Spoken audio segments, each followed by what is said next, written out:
How do you spot a property bubble and avoid the property market crash that could be happening in the UK very soon? Do you like popping bubbles? Perhaps even just getting your hands on bubble wrap and popping away? Well, trust me, you don't want the housing market bubble to pop or burst, especially if you're property invested or you're looking to invest in property. Now, you can look at the history to see what happens when a housing market bubble pops, but more on that later. For now, let's talk about the current market housing situation as it is in the UK. With house prices being high, that's entirely different from them being in a bubble, and we've seen that they've increased a lot over the recent years.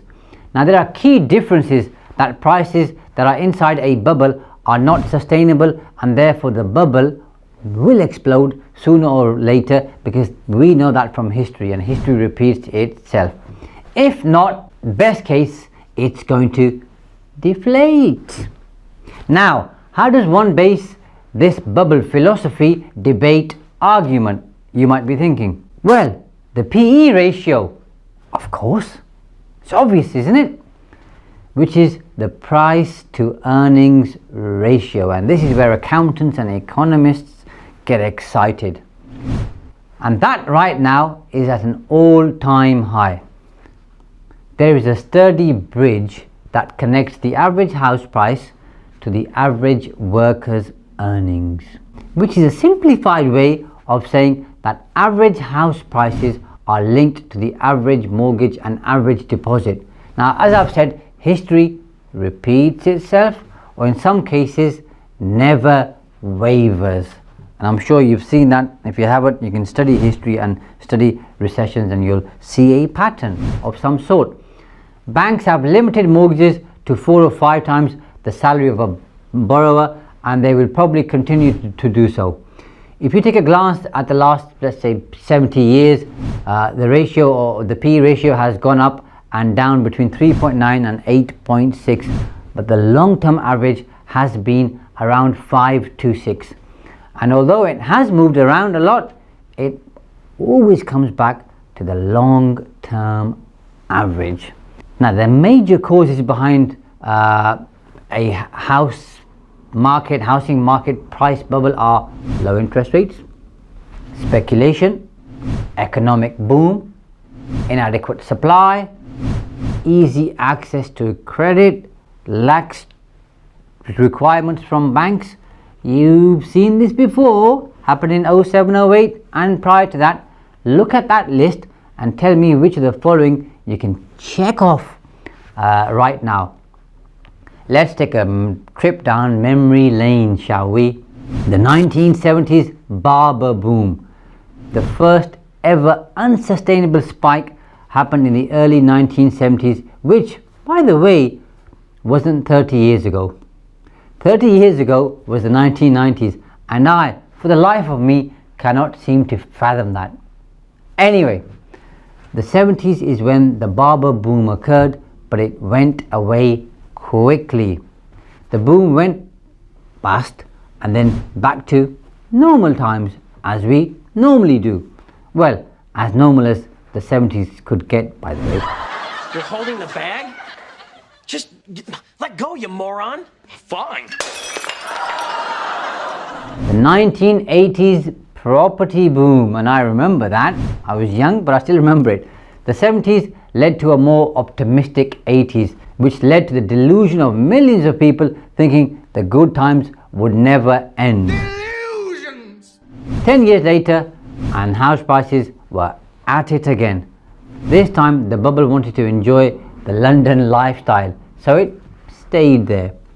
The national housing bubble went to 6.9%, only 6.9%, because of it being limited to London. Not really a full-blown bubble, but still a bubble nevertheless. Over the 6 years from 1989 to 1995, the average house price fell down the stairs onto the landing and reached 44% relative to the average wage. The 2000s, or the noughties mortgage bubble, the housing crash of the early 1990s, had become just a terrible memory by 2000, and house prices were back to their usual self, that is, multiple of 5 times earnings. In 2003, the property bubble was back again like the Pink Panther, and people asked, "Who are you again?" Wait a minute! Who are you?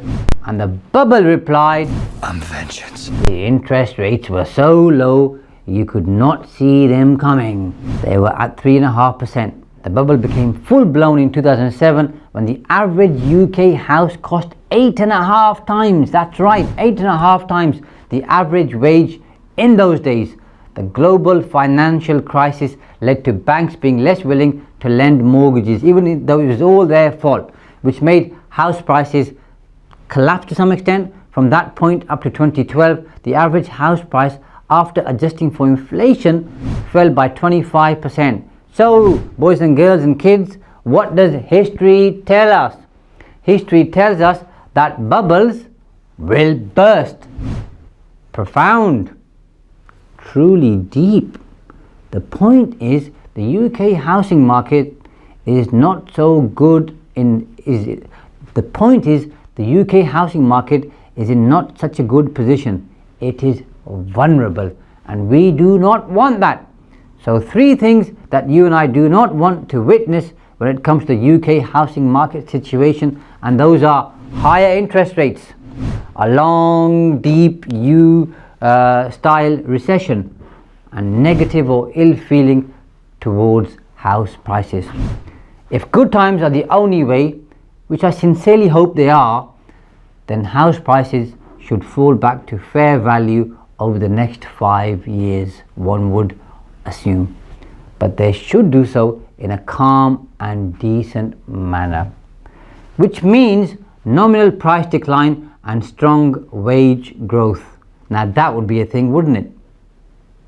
And that's all I have on the housing market bubble for you for now, but trust me, there's more to come, and I'll be sharing and reporting with you as time goes on. See you next time when we take a ride on a hot air balloon, so we can finally be standing over the high prices rather than being squished underneath them. Until then, take care for now, and do leave a comment below and share your thoughts. As always, I appreciate it.